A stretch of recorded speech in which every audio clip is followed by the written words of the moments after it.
Ayo maliribe, arme maliribe, garan arme tiya gadda guddan chabe. Arme maliribe, garan ayo tiya gadda guddan chabe. Obsime, obsa waya garan gange arme bilisumman vaya. Obsime. Obsa ya garan gange ado bilisumman vaya. Afaan isaa dhadhaa garaan isaa dhagaa deegni qulqulloota maal isaa godhagaa. Afaan isaa dhadhaa garaan isaa dhagaa deegni qulqulloota maal isaa godhagaa. Barri facaas olii allaattii reeffi lafaayi. Barri facaas olii allaattii reeffi lafaa hunduudu anuunu eenyu gubbaatti hafaa. Riqicha jiksanii otoo nun beekini dadamma kikirroo boqirraa damman eegini. Riqicha jiksanii otoo nun beekini dadamma kikirroo boqirraa damman eegini. Sabni koo beekaa hedduu dhabee dhiigni lammii kiyyaana nyaatu dhabee. Oromoon nayyuu hedduu dhabee dhiigni lammii kiyyaana nyaatu dhabee. Saba koo abdiin kutatini gayiitii falmaduu teesseen gubatini. Oromoo abdiin kutatini gayiitii falmaduu teesseen gubatini.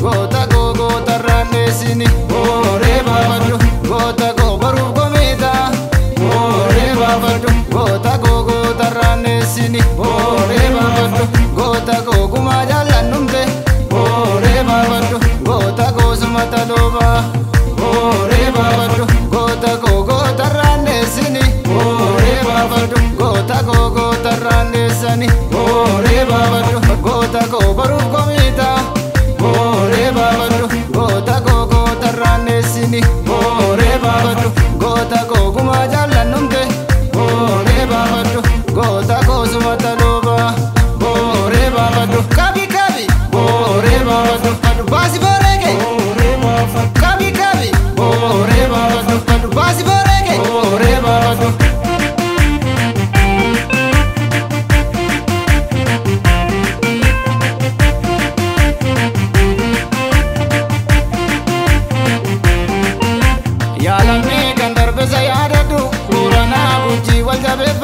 Gilashi loli bore babadu yaalame kan darbesa yaadadu arsii baalirra wal jabeeffadu dhumbiri loli bore babadu yaalame kan darbesa yaadadu arargee kai wal jabeeffadu manchaadhaan galii bore babadu yaalame kan darbesa yaadadu kamisee kai wal jabeeffadu gileedhaan loli bore babadu yaalame kan darbesa yaadadu shawarraa kai wal jabeeffadu gilashi loli bore babadu yaalame kan darbesa yaadadu karrayyuu kai wal jabeeffadu qawweedhaan loli bore babadu yaalame kan darbesa yaadadu salaalee kai wal jabeeffadu shimalaan loli bore babadu yaalame kan darbesa yaadadu wallaggaan iluu wal jabeeffadu eeboodhaan loli bore babadu yaalame